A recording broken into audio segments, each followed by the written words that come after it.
Here we go. All right, ladies and gentlemen, now is time for another panel. We have Mark with Fiberglass Freaks here. He's going to be doing a presentation talking about the 1966 Batmobile. Thank you very much. My name is Mark Racop, and I am the owner of Fiberglass Freaks, and what we do is we build 1966 Batmobile replicas for a living. And how does somebody get into that, you might be wondering, you might ask yourself. It's an odd profession, to be sure, right? Well, I'm glad you asked. In 1967, I fell in love with a certain television show. I fell in love with the music, the action, the color, everything about it, but especially with the Batmobile. And I said, someday I'm going to own that car. Someday I'm going to drive the Batmobile. So that fantastic double-bubbled vehicle with the flamethrower out the back, it made a permanent impression on me. And to see it peeling out of the Batcave and making that hairpin turn and going out over the danger sign, it was just absolutely awesome. I was 11 years old when my father took me to Chicago to see my first full-scale Batmobile. It was the number 4 dragster, one of the 4 that George Barris built. And this car cemented the dream that not only was I going to own a Batmobile, I was going to build my very own car. So 6 years later, I made it happen. With 5 crazy 17-year-olds with no automotive background at all, no automotive tools, we didn't even have an air compressor. We willed this car into being. We did everything wrong that you can possibly imagine. We made every mistake in the book as we built this car using plywood and wood paneling and duct tape, and then we would fiberglass over it and find out that the duct tape and the fiberglass were incompatible. Then we'd have to grind it all back out. But eventually we taught ourselves how to do all of this, and we were really good by that point at making molds and fiberglassing and bodyworking, and we created, about three summers later, created Bat 1. It was never quite exactly right, but it was a lot of fun, and it did bring a lot of smiles. So over the years, as I was doing research, we finally were able to get away from just having 4 photographs in my memory and a little toy Batmobile from which to build the car. The world changed with the advent of the internet, and so did my Batmobile research. Suddenly, hundreds of photos were available at my fingertips, and then I was able to do a ton more research. The TV series finally came back out on VHS. My father recorded it on VHS, I should say, and I would pause every single scene with the Batmobile, 1 frame at a time, to do my research. At 30 frames a second, it took forever to go through all of that. But even the mystery of the origin of the Batmobile became known. And the original car was a 1955 Lincoln Futura concept car. There was only one ever built, and it literally is the Batmobile. George Barris only had 5 weeks to find a car and turned it into the Batmobile. There was no time to make molds or anything else, so they literally converted it into the Batmobile in metal in less than 5 weeks. And that is how that worked. The double bubble windshields, the long fins, the trunk, chevrons, all of that was perfect to make the Batmobile. It didn't take long to add the Bat gadgets to that and make it the car. The notion to make an accurate Batmobile kept nagging at me because my first car, the Bat 1, wasn't all that accurate. It was close, but not exactly right. Well, September 1st of 2003, I got to see the number 1 Batmobile in person for the very first time. And it was absolutely amazing to see this car because it was different from the number 4. The number 4, the 2, 3, and 4 cars that George Barris made are a little different. The interiors are completely different. The exterior is even different. So with that, I was able to take high-res photographs of the car and start doing a ton more research. The mysterious Futura in the woods showed up on eBay, and this was crazy. You know how they say you can buy anything on eBay? They're not kidding. There was a person that was such a fan of the original Futura that he made a replica sculpture of it and popped molds of it. He put that sculpture up on eBay, and I was able to buy that for $2,125. Now, the 4 photos that were on eBay were very low res. So it was a little bit of a surprise to see the actual sculpture in person. Marty Martino was the sculptor of that, but looking at those 4 photos was not quite exactly the full story. So I got there and my jaw dropped, but not for the right reasons. It required a ton of work to be able to get this Futura in the woods back up to snuff.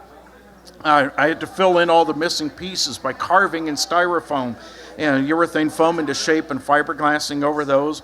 And finally, let's take a look at some of these before and after pictures. Number 17 there, you get to see some of the changes that are happening here. So with the wings and with those areas. 3 months later, we finally had a buck that was good enough from which to pull a mold. So then, using a fiberglass Futura body, replica body, I made the same changes that George Barris made to the original metal Futura, except I did them all in fiberglass. So what cars do we use? That's a good question. We used to use 1970s Lincoln Town cars. 1972 through 1979 have just about the right wheelbase, and with the Lincoln heritage, it was really a nice marriage in that way as well. But now we're using custom-built chassis.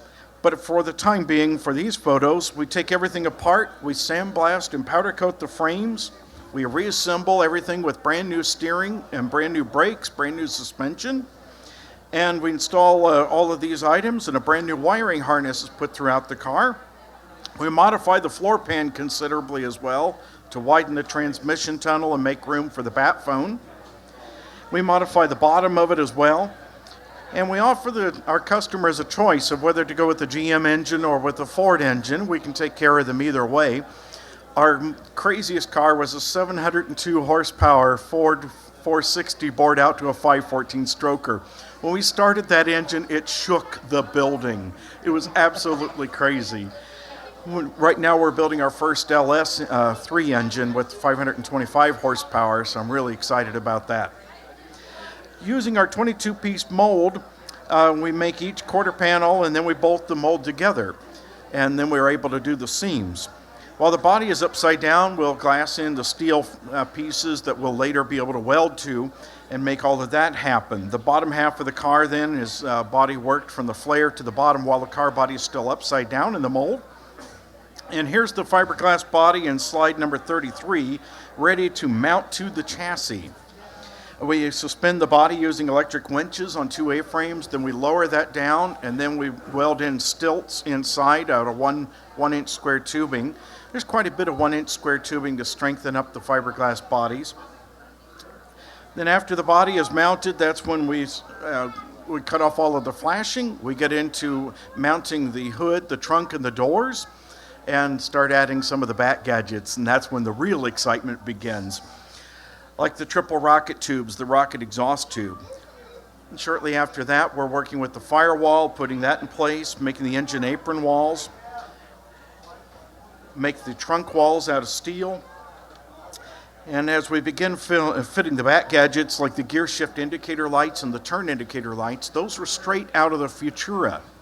They didn't modify any of that. That was all straight from the original car.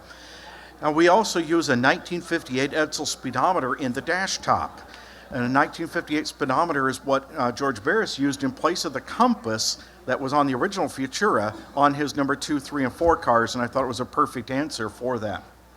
The steel rocket exhaust tube is mounted, the A-pillars are made, and the doors are hung. And then we make the dashboard and the steering wheel and get all those parts welded into place. After several rounds of sanding with various grits of sandpaper, we'll probably go over every square inch of that car about 25 times.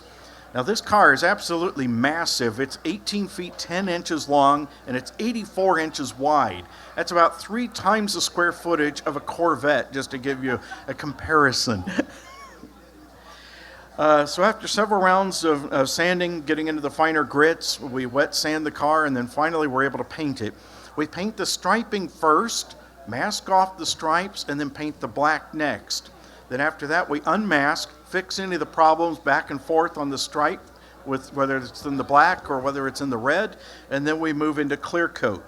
We clear the car with 4 coats of clear, wet sand that with 600, then apply another 4 coats of clear, and then start wet sanding with 1,000 grit, 1,500 grit, 2,000, and all the way to 3,000 grit sandpaper before we bring out the electric buffer.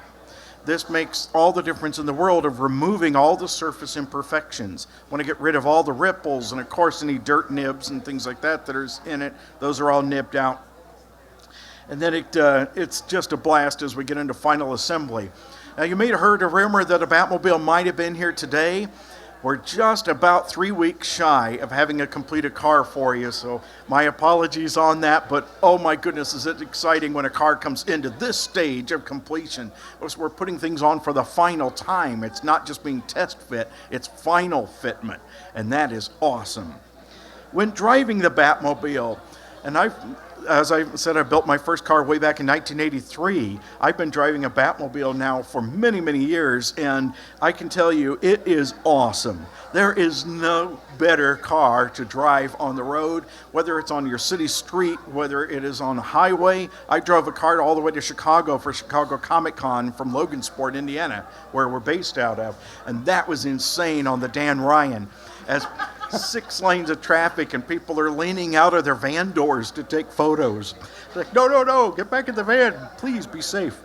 But it is awesome. When you go through your favorite drive-through at your restaurant, everybody's plastered to the glass and they can't believe what they're seeing. Everybody loves the Batmobile. Even people that have never seen the TV show love this car. And that is one thing that I find absolutely amazing. We were parked right next to a Tumbler Batmobile, and kids would walk past the Tumbler and go, that's nice. And then they would point at our car and say, but that's the real Batmobile. I'm like, the Tumbler, that's your car. That's your era. And nope, they still love the 66. The Bat gadgets back in 1966 were pretty much all science fiction back in those days. Nothing really worked. Everything was done by trick photography using optical effects or using some kind of trick to sleight of hand. The technology has caught up to the imagination of those writers and directors, and now we can do all that stuff for real. It's like the trunk lid was supposed to open automatically. Well, they had to use a couple of studs that they welded onto the back of the hinges and wires through the floor pan. And they had stagehands pull on it, and they added the sound effect later. But we have linear actuators now, and we can do that with a flip of a switch, just like it was supposed to be. So we are fulfilling the mind's eye view of what the Batmobile was. And that includes the trunk actuators, the hood actuators. It includes the beacon light, of course, on top of the car and the warning lights. We even have a propane tank in the trunk and hidden switches under the dashboard to fire off the flamethrower. And the giggle factor is on high. How about the Bat phone? It was just a prop that they plugged in and out of an outlet to make it blink because it wasn't a static set amount of blinks. We are able to make that work. We make it blink, beep, and with Bluetooth technology, we're able to connect to any cell phone. And it is so much fun. Accuracy is through the ceiling on our cars, and even the chrome accents inside of the car are perfect mirror images of what the original car had. When I was out interviewing George Barris for one of the DVDs that we produced, I traced the door sill tread plate right off the #1 car. And he let me measure the inside of the car. Remember, I did all of my stuff by watching the VHS copies of the series, frame by frame. I was within 1/4 of an inch on just about every single measurement of the car. I can tell you which episode to go to see the number of holes in the beacon cage around the oval holes. I can tell you which episode to go to for the number of chevrons under the rear package tray. These are the things that I spent a lot of time researching. But on the passenger dash top, we have the detectoscope, or what I like to call the Robin the Boy hostage finder. It blinks, it beeps, and it has some sound effects to it as well. So we make ours look a little bit nicer than what they did. They had added optical effects with just a white arrow. We've got messages that play inside of it with an LED message fan. The 5-door dashboard was really unique on the Batmobile and also straight out of the Futura. Each of these 5 doors is made up of 110 individually cut, milled, sanded, buffed, and polished pieces. It takes 3 weeks just to make the dashboard of our car, just to give you an idea about the amount of time required. It is absolutely amazing what goes into this. Literally nothing in this car is off the shelf except for the drivetrain. Everything else, we have to, even if we have a part water jet cut or laser cut, we still have to sand it and buff it and polish it, or we have to weld it together, prime it and paint it, and clear coat it. So nothing, you know, talk about a steering wheel from a Batmobile. Go into your local Napa and ask for one of those. Yeah, what kind of looks are you going to get? Working turn signal switches are located in the turn signal pods. We think that it's really cool that we can operate our stereo from the steering wheel now, and you know, our turn signal switches, things like that. This is way back in 1955. They already had this technology, and they had the vision to be able to put that together. Inside of the center of the steering wheel is a binnacle, and inside of that was, on the original car, a functional speedometer, tachometer, an odometer, and the warning lights. Center console bezels are made in aluminum, sanded, buffed, and polished. Even the futurist seats were difficult. There was nothing that was easy about this car. So we take fiberglass seat buckets and we send it off to a chromer who is able to use a copper impregnated primer, and then he's able to nickel it and chrome it for real. When it comes back to us, it weighs about 3 times as much as it did when we sent it out to them. Under the arch, we find the 5-light sequence flasher, which was part of the anti-theft system. Our windshields, they're made by an airplane canopy manufacturer in Ohio. And the gold bat beam antenna grid, that weird little fly swatter looking thing between the front windshields, that raises and lowers on a power antenna. And it's kind of like a firework. Everybody goes ooh and ah. And like, don't you remember power antennas? But maybe they don't. I don't know. It's been a while since they've been normal on cars, I guess. So, and yes, the flamethrower does work out the back of the car. Quality, features, performance, and accuracy are all very, very, very important to me. And much to the chagrin of my Fiberglass Freaks workers, there's no such thing as good enough. There is never such a thing as good enough. The minute we sit on our laurels, that's when we'll get in trouble.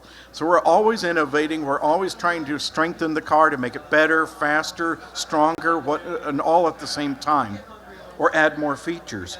And these are some of the reasons that DC Comics chose our little itty-bitty company in Logansport, Indiana, to be the officially licensed builder in the world. And who would have ever thought that would have happened?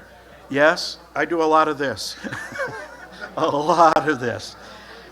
So at this point, you might be wondering how many cars we've built in the 14 years that we've been in business. We're just completing our 24th car. We've got 5 more that are on order right now. So our next year and a half is pretty much mapped out. People ask all the time, well, do you build any other vehicles? We don't have time. We are behind from the minute the contract is signed. We are behind on every car that we're building. Who buys these cars? Well, it's obviously somebody that doesn't like attention, right? Oh, wait, no, it's kind of the opposite of that, isn't it? You don't want to buy one of these cars if you don't like attention, because you're going to get it everywhere you go. Gas stations, restaurants, wherever you drive the car, be prepared for people stopping you to ask, can I have my picture taken? Can I take a picture of the car? And of course the answer is yes. That's why you bought the car, is for people to be able to enjoy it. And fairly well-to-do people, most of them are 45 to 65 years old. And what do they do with them? Well, one guy drives his kid to school every single day in Florida. The next guy uses it entirely for charity out in Arizona. He even built a warehouse as kind of a facsimile of the Batcave. And he brings in kids that are dying from leukemia or burn victims or cancer victims, and brings them in, shows off everything, and then hands the keys to mom or dad and says, take the car for a drive. And it's amazing to see. We have a car in England, we have a car in Italy, 2 in Canada, and shortly we'll have 2 in Australia. We have 1 there now. So they go all over the world. What's the price tag of a Batmobile? They can't be cheap with all this work going into it, right? Well, you're right. They start at $125,000 and go up to $250,000, depending on the drivetrain that's chosen and what bat gadgets they want and how accurate they want it. The $125,000 model has a very basic interior, whereas our $250,000 model is identical. It's exactly what the interior was of the car. Have any celebrities seen our cars? Who is this gentleman behind me here? Oh, we've been in a few magazines and things like that. One guy in England said, hey, you were in 6 magazines over in England. Do you want copies of them? Yeah. Sure, didn't even know it. So who is this gentleman in the car? Let's see. I think that's Adam West, the original Batman from the TV show, also known as Mayor West on Family Guy. Adam West is a terrific guy, and he was really amazed at the engine. The car he got to see when we were out in Pittsburgh was the one with the 702 horsepower engine. Oh, yeah. And he said, how many horsepower was that again? I said, 702, Adam. That's great. The car I had was a piece of junk. But you know, it's nice and all of that, but nothing beat the time that I got to pick up a Purple Heart vet who came in like in the middle of the night, and there was nobody at the airport to meet him, just his family. There was no big event going on, so we decided that we wanted to do something special for him. He's a huge Batman fan and a huge Batmobile fan. So he walks out of Chi-Chi's and he sees the crowd and he sees the Batmobile and he says, no way. He gets in the car, and he and I both have the time of our lives doing a police-escorted drive to the American Legion. So our lights are going, we're blowing through stoplights, and it was amazing. It was one of the most fun moments I'd ever had. So imagine the looks on the faces of the people at those intersections as 2 police cars go zipping past, and they're worried about that, and then they see the Batmobile. What kind of emergency requires the Batmobile, too? But we got into the American Legion, and another 100 people were there, and they were holding flags, and it was incredible to see his outpouring of affection for all of these people having their outpouring of affection for him. It really is an absolutely amazing vehicle, and it can change lives. You wouldn't think of a car doing that, but you drive a Batmobile past somebody that was having a bad day, they're not having a bad day now. Now, what was the first car that I saw when I was 11 years old, the first Batmobile that George Barris built? It was the number 4 dragster, right? What happens 38 years after I see that car? I receive a phone call. Yes, this is Doug Jackson. I said, the Doug Jackson, the owner of the number 4 Batmobile? He said, you know your stuff, sir. I said, well, thank you very much. What can I do for you? He had driven over rough railroad tracks, and the rear windshield had snapped off the car and had flown in the air and had landed points down and shattered. I don't have any photos of that in this slideshow. But if you go on Facebook, you can see pictures of that at Fiberglass Freaks on Facebook. You'll have to go back quite a few pages. So he invited me out to Las Vegas, and I managed. It was pretty rough, but I stayed at his $4 million mansion there. And it was okay and all, but we just had an absolute ball, and he was outlining his plans of what he wanted to do with the car. And I said, Doug, I would love to take that on for you. And we did. So 38 years after seeing the car that cemented the dream I was going to build my very first one, I got to restore the number 4 Barris-built dragster. It all comes full circle, and again, what am I doing? Pinching myself daily. So I've done a lot of yammering here, so let's open it up for you guys and to you folks for questions here. So how do you want to proceed from here? First of all, Mark, I got to know, with a price tag like that, does it come with shark repellent? It does not, but I know a guy. You do know a guy. Okay, that's good. It seems that you guys could alternately, instead of being called Fiberglass Freaks, be known as Joy Makers. Because everything you said was so much love and passion for this car, and it's, in my opinion, the most iconic of the Batmobiles. 1989 Batmobile would be a close second, right? But that's our generation, and that would be our generation's Batmobile. But the first Batman I fell in love with was '66 Batman. Absolutely, I completely agree. And the '89 is a beautiful car too, and it has the Bat motif going and things like that. So there's a lot of grace and beauty to that vehicle as well. But yeah, the '66 is just close to the heart. Now, I noticed on the hubcaps, you've got the bat symbol. Is that, you guys custom cut those? And in your shop, or do you order those out? We have them water jet cut, but then we have them powder coated. We weld a stud onto the back of it, have them powder coated, then we add a sticker to them, then clear coat over them, and then bolt those onto the wheels. Wow. So even something as simple as a wheel bat still takes about 3 days to make.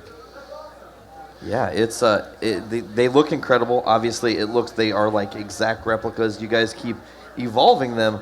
You said that you guys can pretty much do anything. Is there going to be a time where you're like, okay, well, I guess we could put like an iPad in there, or GPS unit? Because I'm sure you've had crazy requests. We have had crazy requests, including an iPad, which we mounted to the bottom of the arch. Oh, that's awesome. really. An iPhone holder onto the center console, GPS and satellite radio is standard on our top-of-the-line car. So absolutely. But the craziest requests are things like, I want bat-shaped confetti cannons in the triple rocket tubes. Okay, I'll see if we can find one that'll fit, and sure enough, I did. So you fire one, and out of one of the triple rocket tubes, bat-shaped confetti comes flying out. Fire two, fire three, and it is so much fun. It's another one of those giggle factor on high type things. Brando, did you have any off the top of your You head? mentioned that your company was so honored to be now the official DC licensed maker of these vehicles. How did that come about? How did that start? Because and then how long ago was that? Because that kind of blew my mind, and I had taken just a few seconds to kind of catch up to you, because that is insane. Because you started this as just a passion project, Right. and now it has evolved into you being directly related to DC. It's wonderfully crazy, Brandon. Who would have ever thought? Back in 2007, 2006, there was a major change in Warner Brothers and DC Comics regarding the series. Before that, they didn't want to have anything to do with the TV series. They were trying to bury it and keep it. They wanted to keep it from even coming out on DVD and Blu-ray at that time. But everything changed in 2007 when they licensed Hot Wheels to come out with the Batmobile in several different scales. And they sent a spy to my shop pretending to be a customer. And he must have liked what he saw, because a year later, we finally got a phone call from our attorney, who said, yeah, you'll never believe this. DC Comics is asking if we would consider licensing. So we said, yeah, sure. Nothing happens. An entire year passes. They call again. Do you think Mark would consider licensing? We're like, yes, still. And another year passes. Now we're into 2010, and they come back again and ask the exact same question. Would Mark consider licensing? And we said, well, yes. 2 weeks later, we had a contract. And that changed everything. When we got that initial contract, I waited 3 days. Then I started sending out press releases. I sent 250 press releases over the weekend. And then on Monday morning at 8 a.m., I was expecting the telephone to ring off the hook. Nothing. Crickets. I thought, oh, did I miss? Was this not as big a deal? Was it the wrong car? That maybe everybody's into the newer cars? And then it went viral in Australia at 10 p.m. Monday night, and the phone call started then, and they've never stopped. It's interesting that you said that at one point DC wanted to bury the 66 era and keep it down. And just this past fall, we had the first new addition to that era with the animated DVD release. I can't remember exactly what it was called. Return of the Cape Crusaders, I think? It was something like Return that. I of the remember Cape seeing Crusaders. the commercial, and of course I had Adam West and Burt Ward, and I'm like, in my mind, I'm like, oh, this is awesome, because why can't these eras coexist? Right. And they need to coexist. And I like all forms of Batman, whether it be comic books or whether it be television show, the animated series, one of my favorite versions. Yes. And then the movies as well. I love all versions, and they all have a place, and they can all coexist. If they can have 100 different Batmobiles sitting on a table right over here at Blue Moon Comics, why in the world can't we have different versions of Batman on the screens as well as on the shelves? Okay, so I like to future trip. I got to ask you this question. Future tripping alone. You've built these cars. You're winding down in times of things you want to do. Is there any other vehicle within the 66 era, like the copter or the bat boat that you've ever considered, like, you know what, someday I'm going to have a bat boat? Nobody has a bat boat. I built 70% of the buck for a bat boat before I got the licensing. But once I got the licensing, it said that I wouldn't do any other vehicles without their permission. I had to shelve the bat boat, and that was so hard to do because it was so close to being ready to mold and be able to turn into a real functional boat. And unfortunately, I've asked 3 times of DC to say, hey, can I make the bat cycle, or hey, can I make the bat boat? And they've said no, that they have not licensed any other vehicle. Only the 1966 Batmobile has been licensed, and we're the only ones that have been licensed. So it's kind of a double honor when you think about it in that way. And it's an honor, it's a responsibility, and I take it very, very, very, very strongly. I mean, it's definitely, evident in the pictures of your work. Thank you. My other question is, have you ever had celebrities come up to you like, okay, I'm buying one of these, and maybe put an order in? Have you dealt with anybody on a bigger scale like that? How many of you have heard of Jeff Dunham, the ventriloquist that does Ahmed the Dead Terrorist? Oh, yeah. He bought one of our Batmobiles that we didn't build the original body, but we did go ahead and assemble and put the car together and all of the interior and exterior parts of it. He bought a replica of the 1955 Lincoln Futura, the world's only drivable completed car, built back in 1991. It was used in Viper, the TV show Viper. Then it sold to the guy that invented bubble wrap in Chicago, went to a 16-year-old in Ohio. Finally, it sold to a guy in Tennessee that did not consult his spouse before purchasing it. Suddenly, he had to get rid of the vehicle. Not a good idea. Always consult your spouse, no matter if it's the wife or the husband. Make sure to consult your spouse. And then it sold to Jeff Dunham, and now we are restoring that car and also making it more accurate. So is that the one you guys are about to release in 3 weeks? No, that one's another Batmobile. But the Futura should be done in probably about 3 months, 4 months. Wow. So what is the typical turnaround time for a Batmobile? Way too long. Oh. It's about 16 to 18 months from the order date to delivery date. And for a wealthy person, that's a long time. They're used to being able to walk into a place, snap their fingers, and buy something and take it home with them. So it really requires a ton of patience on their part to wait that long. So he said he does 18-month payment plans for ours. Is what he actually just said. Yes, right. We break it up into 5 payments, so that way it spreads the load out over that 18 months. And if it needs to be longer, that's fine. We can make it 2 years or so. Good to know. Help people out. Maybe we'll return next year in one of the. Well, I guess it wouldn't be enough time. 2 years from now, we'll come back to LaffyCon with one of Mark's custom-built Batmobiles. Now, you've talked about how you're a big fan of Batman. You've talked about how you're a proponent of this vehicle. If, across the other Batmans, you were to ever dabble in any other kind of Batmobile, and I'm including the animated series and any of the comics, is there one model off the top of your head you're like, someday, if I have time, I would love to do that car? The only other one is the 1989 Michael Keaton Batmobile. Because of the graceful lines and because of the art that's involved in that one does have a special place for me too. But that's a huge car also. Yeah. The Batmobile, our Batmobile fins are 15 inches tall. The fins on that car are almost 3.5, 4 feet tall. It is massive, and it would be very, very difficult to make the fiberglass bodies of that one.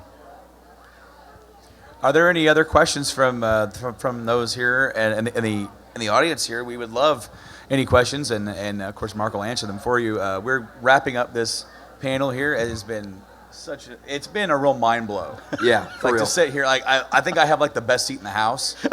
Like to sit here and I'm right here, and it took me just a second ago. I'm still sitting in front of people, and I have to still host this show. I was having way too much fun. But if there's any questions at all, please feel free to definitely speak up. And of course, you'll be circling around. Do you have a booth here? Or? No, not this year. But you'll be circling around and people can come up to you. Sure, absolutely. And then you're also on, the website is fiberglassfreaks.com. Fiberglassfreaks.com. If you like these T-shirts, they're available in our store there. So keep that in mind. And we are opening up a small gift shop at our store. at the shop there. So if you want to come to or give a tour, or take a tour rather, I can set that up for you as well. Just call my office manager, Gina, at the phone number 574-722-3237, and she'll fix you right up. I'm impressed that you have that number memorized in the era with cell phones where I don't remember numbers anymore. That was impressive. But any other topics, anything I didn't cover that you've wondered about? Yes? You mentioned that you got your license from DC fairly recently. Were there concerns prior to that point about trademark infringement? So were there concerns prior to you getting the license about trademark infringement from DC? There always was in the back of my mind a possibility of that. Prior to the licensing, again, it was 2008 was when I knew that we were in good shape. We started in 2003, but from that point on, I knew that they weren't concerned from that perspective. But because DC and Warner Brothers had ignored this property for so long, I wasn't really concerned about it from that perspective. I considered it more gray market until they started licensing it. And then from that point on, it became very clear that it was black and white to them. And at that point, I was more than thrilled to be licensed by them and happy to do so. I actually Sure. do have one. Oh, do we have another one out here? Yep, go ahead. Sorry. Do you still have the Bat-1, the first one you built? I do still have Bat-1. It's in my father's garage where we built it. And a lot of blood, sweat, and tears in that car. It's starting to show its age after all this time, unfortunately. I would love to bring it to an event like this, but it's not quite up to doing many long road trips anymore. But I met my lovely wife, who's back in working the laptop with the slideshow, because of Bat-1. So guys and gals, keep this in mind. If you have a Batmobile, it really does make a difference. Here was my pickup line. A mutual friend dropped her by to check out the car and see what his crazy buddy was doing. My pickup line was, I could use some help working on the car. And she said, yes. And we were just friends, and it was going painfully slow for me. So we're sitting in the unfinished Batmobile at the root beer stand, and I said, Jill, I think I'm falling in like with you. And that was the turning point, and April 4th we'll be celebrating 30 years of marriage. Wow, that's impressive. Awesome. Thank you. Congratulations. Yeah, we're very blessed, and it's an absolute joy to be working with my wife in all kinds of crazy endeavors. Okay, any other questions from the audience before we wrap this one? Anything? I actually do have one last question. Sure. I want to throw you. So when you are first into a 66 Batman, it was not a comic. It was just TV show. Right. In 2015 or 15, I think it was, they started the Batman 66 comic series.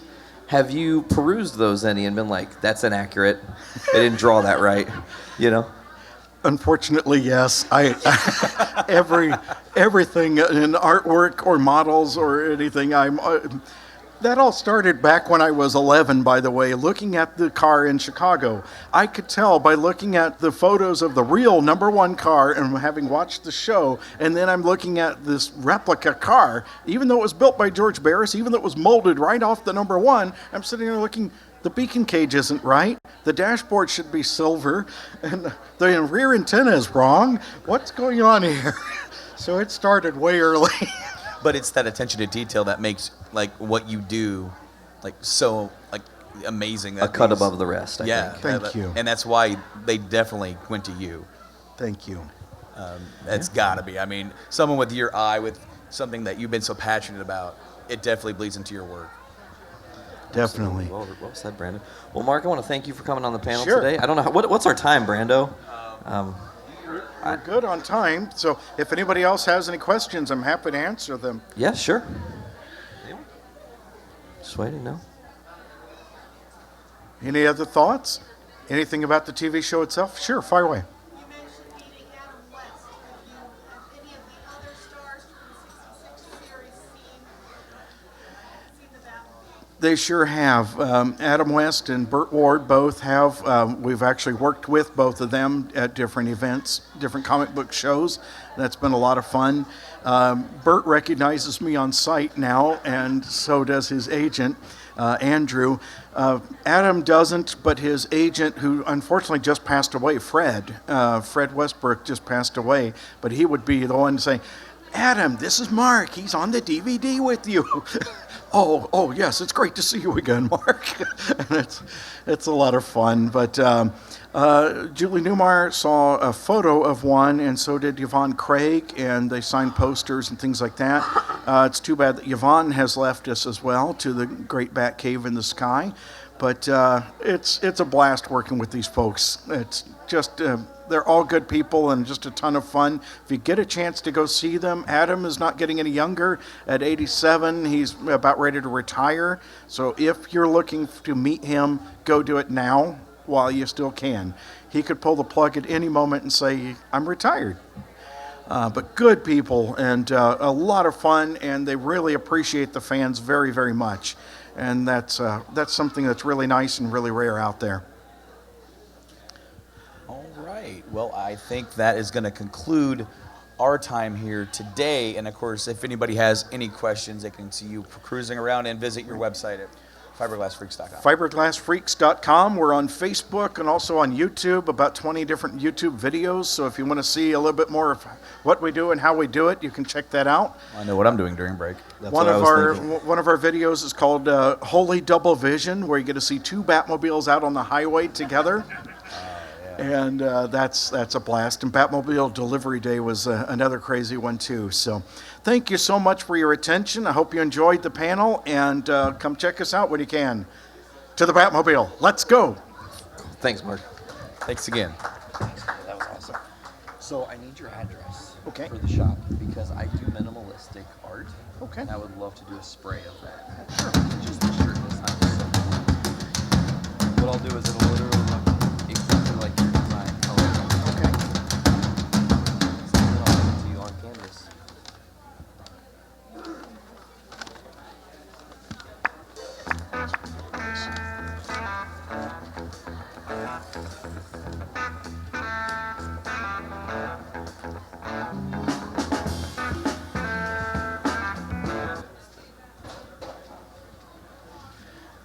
LaffyCon attendees, here in just about 15 minutes here on the stage, we're going to have yet another panel with our guest, John Tyler Did I say that right? John Tyler Christopher. And we are going to be talking all things Marvel versus DC, the epic argument that still has consumed nerdom and fandom to this day. That's going to be so much fun, so please stick around for that at 3 o'clock.